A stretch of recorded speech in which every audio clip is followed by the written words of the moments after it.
Yeah, well, so much for the Millennium bug.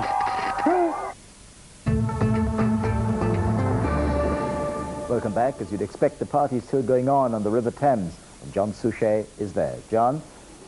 Yes, indeed, and welcome back to the River Thames in London, the centrepiece of tonight's celebrations. Let me begin by saying this is something of a personal dream come true. When I was just 10, I told my teacher that my ambition was to be on television for the Millennium. Here I am, so a childhood ambition for me come true.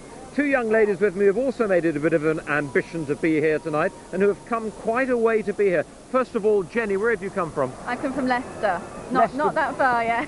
That's quite a hat, by the way. Tell me about that hat. Oh, well, I just got it near Charing Cross, just on the riverside there.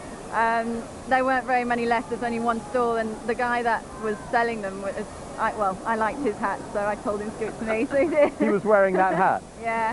Now, Sean, where have you come from? I'm from South Africa. You've come from South Africa to be here tonight? From a very small little city in the middle of the Free State, called Bloemfontein. Bloemfontein in South Africa, where, of course, it's summer at the moment, so you've given up the summer to be here? Tell you, it's 40 degrees Celsius back home. It's sweltering beach parties, and I'm here stuck in this cold. Yes, well, how are they celebrating down there in South Africa?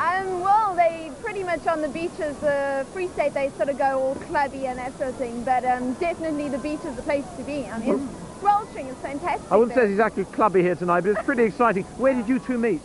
Oh, we met in Bloemfontein, and we've not seen each other in about 4 years, so we decided to come to London for Millennium to meet up. It was great. That's why you're here? Yeah, a reunion from school days. And how are you going to party tonight? Is it a party after this? It's a party with friends and family. Friends of alcohol still, yeah. Yeah.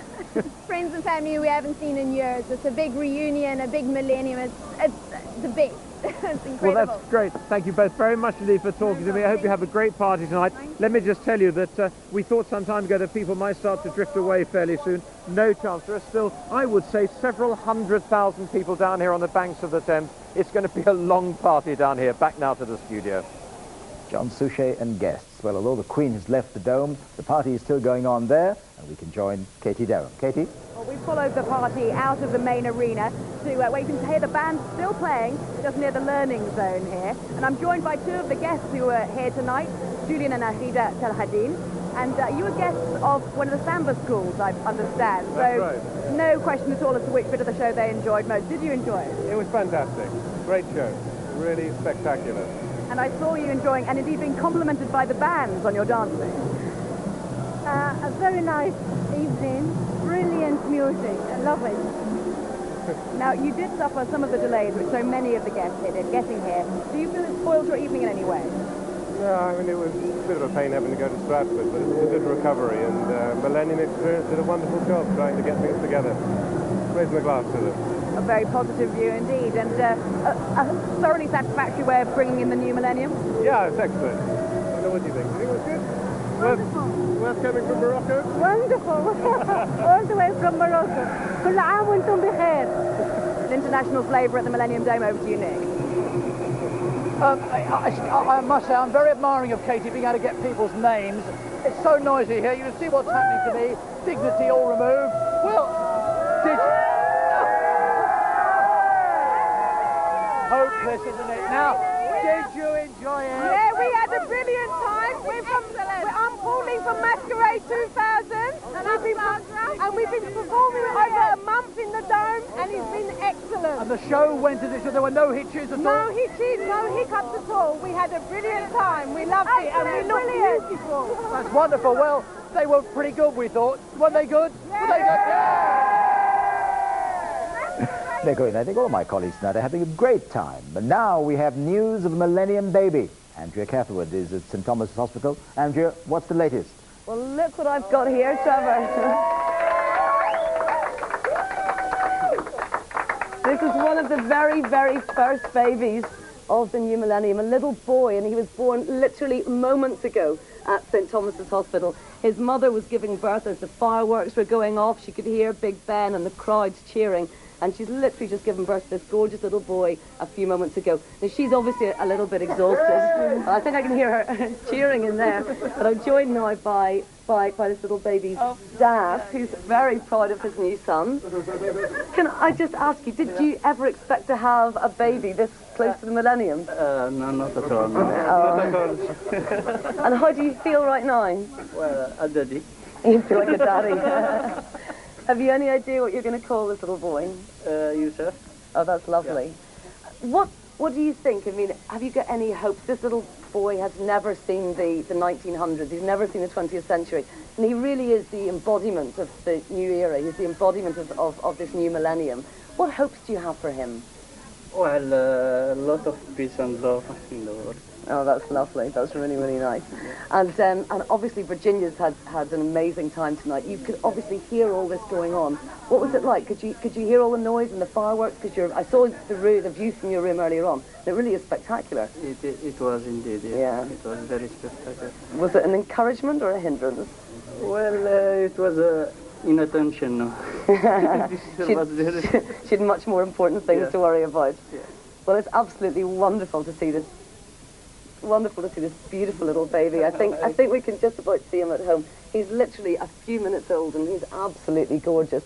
So this is Yosef, one of the very, very first babies of the new millennium, and we've actually had a lot of his, and not only the family but also friends who've been here tonight. So it really has been.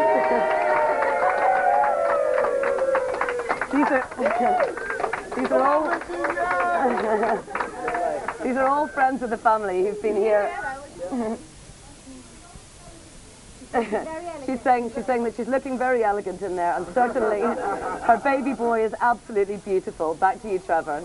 Andrea, thank you very much. That's absolutely marvellous. And he seems to be taking quite a deep interest in what's going on all around him already. Now, it seems a long time ago now, but at 10 o'clock earlier tonight, we saw the Millennium celebrations live from Bethlehem. 2,000 years since the birth of Christ, the Middle East politics were put aside briefly for a ceremony in Manger Square. And Julian Mannion was there.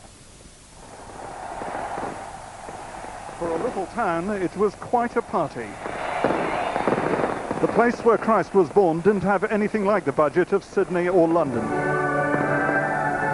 There were doubts that the Palestinian Authority could organize an event like this. The official clock ran 10 seconds slow throughout, and the promised children's choir never appeared. But in a town where in recent years there has been more rioting than partying, the celebration was a joyous success. Palestinians, both Christian and Muslim, mingled with tourists and even a few Israelis. And for just a moment, all enmity was forgotten. Even the doves of peace flew.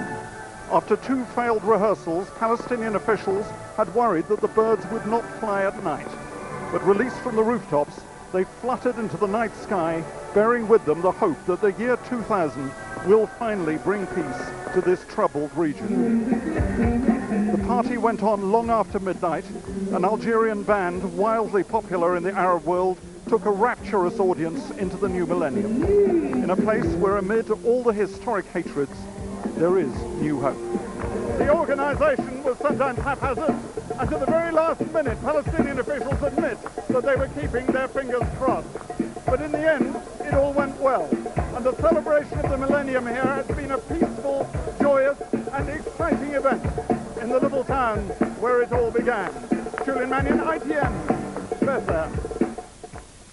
We promised you we'd go to Edinburgh, and we can go there now to join Stephen Jardine and Alison Craig. Good evening. Happy New Millennium, in fact. I don't know if bonkers is an ITN word, but it is now. Take a look at these shots, incredible pictures from around the centre of Edinburgh. The party is still going on, no hint of it slowing down. It's going to go on all night. 250,000 people, some great bands have been playing, the Mavericks, Delamitri, the Bay City Rollers reformed for the first time in 20 years. A few Millennium babies being made right now down there, I think. Absolutely. The Mavericks are still playing. They were supposed to come off stage about 20 minutes, but they've now gone into the back catalogue of all sorts of strange and unusual Spanish bands, including Cuanto Lamera, and everyone here is singing. 250,000 people. Look at that shot. That's singing. Princess Street from Carlton Hill there. Amazing. 250,000 people crammed in the big video stages there at the end. Amazing pictures. It's an astounding sight, and it's an astounding sound. Everyone's enjoying it. Everyone's loving it. And there's the Mavericks live on stage at the moment, just finishing their set off just now. A real incredible party here in Edinburgh. What more can we say? Back to you, Trevor. Thank you very much. Now, there are Millennium events going on, of course, in towns and cities all across Britain. Let's give you now a roundup of some of the best of it all.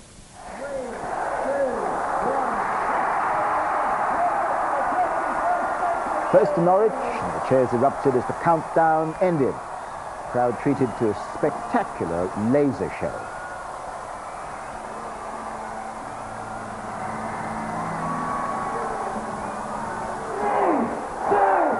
Belfast, as you can see, the crowd is going absolutely mad.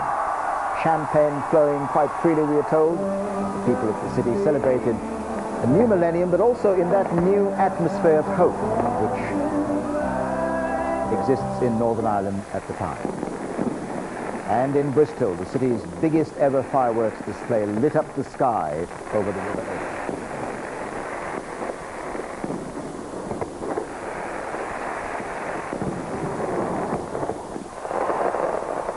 There were fireworks too in Cardiff, above the castle there. Crowd entertained by the Manic Street Preachers, enjoying Britain's biggest funfair too in Cardiff.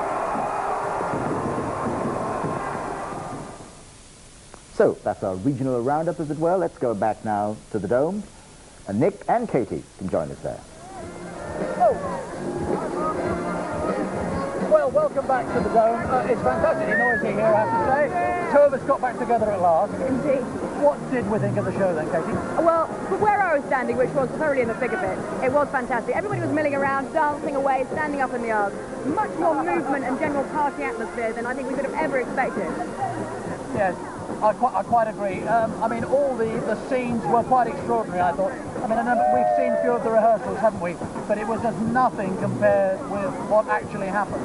Do you think it was the kind of thing the Queen enjoyed? Sorry? Do you think it was the kind of show the Queen will have enjoyed? Well, that's a good point, isn't it? At 73 years old, I thought she looked a bit sort of serious at times. She's certainly not with us here, you can tell the party is still going on. Right, yeah, and we're breaking the rules of drinking at the same time, aren't we? Well, you didn't see this touch my lips, did you? Yes, you did.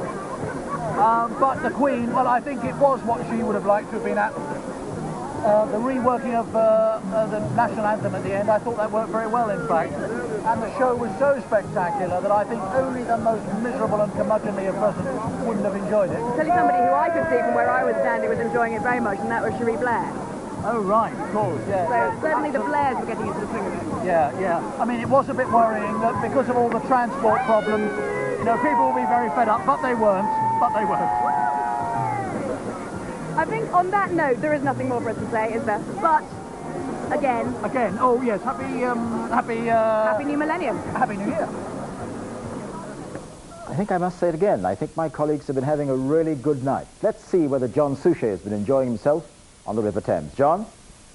Well, hello again from the river. It has been the most, thank you very much, a little bit of help there to my hair because the rain has just started to come down. Maybe the rain might start to dampen people's enthusiasm, but I doubt it. You can probably still see them behind me, tens of thousands, probably hundreds of thousands. We had the most spectacular firework display tonight. The sky just lit up. I turned at one point to look at Big Ben. You couldn't see it. It was completely shrouded in fireworks smoke.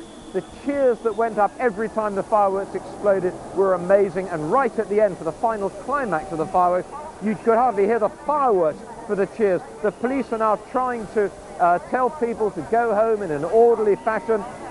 They're all being very well. There's been such good-natured fun here tonight, a jubilant, joyful evening, one that everyone here, including me, believe me, will remember for the rest of our lives. Indeed, and let's hope that large crowd, people all will get home very safely. Let's go back now to Liverpool to join Chris Troy. Chris?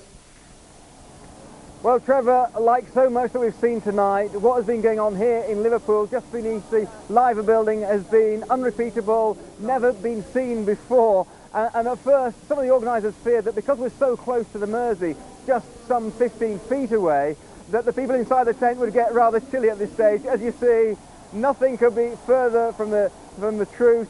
Things have really hotted up in there. We've seen some of the biggest live bands on stage here.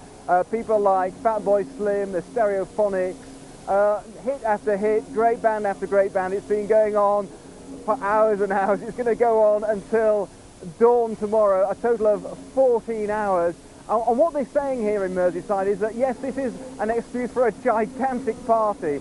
And believe me, it's been joyous inside this huge tent.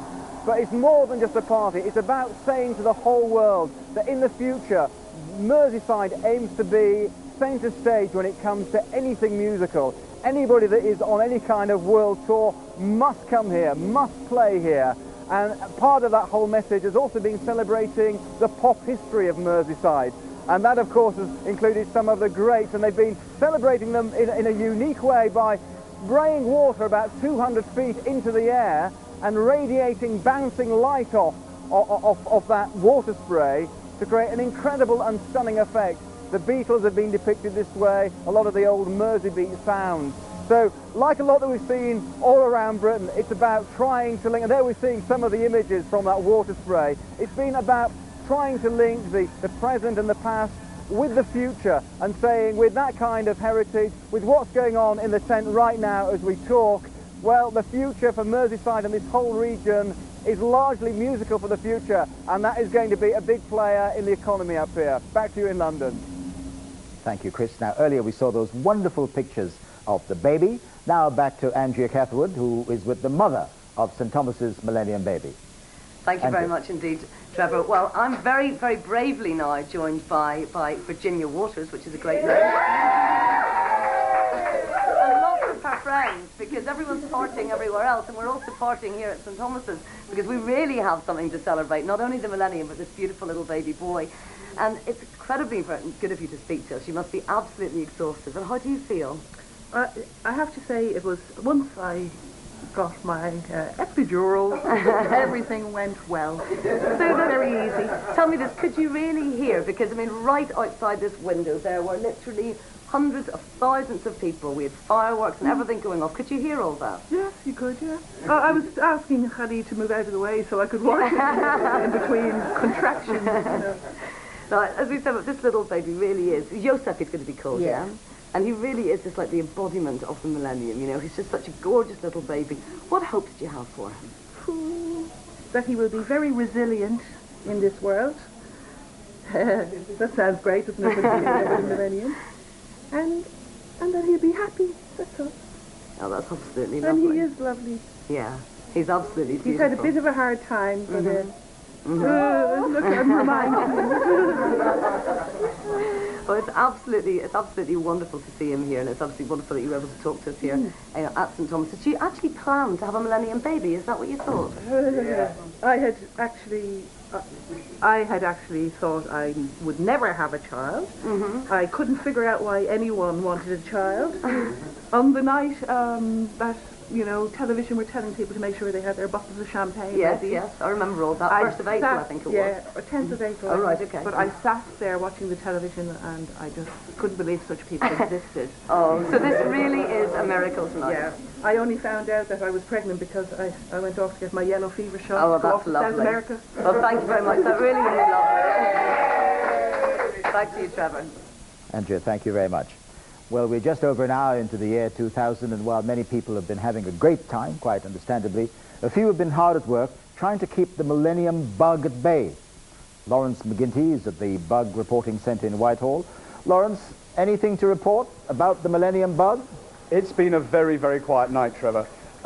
As the midnight line has passed across from the Pacific through Asia and Europe, by now something like 2/3 of the world's population have seen in the new year. And in country after country, Japan, Australia, China, Asia, Malaysia, we've been receiving reports that there have been no problems at all. Here in Britain, so far, we've had no problems at all. Even the Chernobyl nuclear power station in the Russian Federation, the site of the world's worst nuclear accident, is now reporting that the Millennium bug has caused that no problems. Does it mean that everything, all the fuss has been about precisely nothing? No, I think it's precisely because people have spent so much money on it that we've actually managed to avoid any of the problems. Although we're not quite out of the woods yet, because when people go back to work on Monday and Tuesday of next week, we might see some problems then. Laurence McGinty, thank you very much. A sober note. Well, we're nearing the end of this special program celebrating the start of the 3rd millennium. But before we go, let's look back at how some people thought we'd be living in the year 2000. And they had some pretty funny ideas about that. Here's the look for the year 2000, 1,500 guineas. Both his and her Deer of the Future are made of silver Lurex, and both carry the same price tag. At that rate, we'll all become Newtons. Now that's a thought. The home of the future. Glass panels separate the stone steps that make the roof. Pity the poor window cleaner. The kitchen is superbly designed and a delightful place in which any woman would be proud to defrost a packet of peas. This handy little device of the future is based on the walkie-talkie, which saw so much use with the army during the war. No, I won't work too hard. I'll be home as soon as possible. Ah, that was the phone. I must go now. Goodbye, darling. Concentrating on the space age, AD 2000. When a packet of fags at one go will be a must for the fast woman. If, as predicted, this is the look of the year 2000, the lasses will wear nothing but a chunk of aluminium. It's a sure thing that a hammered aluminium shoulder piece like this will be a knockout with a boyfriend. So we're well into the new millennium now, and that's the end of this special program, Countdown 2000. We hope that you have enjoyed our coverage of today's remarkable celebrations as we have chased time zones and midnights around the globe. Of course, for us here in Britain, the highlights will always remain those scenes of the Millennium Dome, the Millennium Wheel, and the scenes along the River Thames. But now, it's time to say goodbye. So, from me and from all my colleagues here, our best wishes for this new millennium. May it bring peace, fulfillment, and hope to people everywhere in the world. From all of us here, good night.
He's not going to stop. Taxi!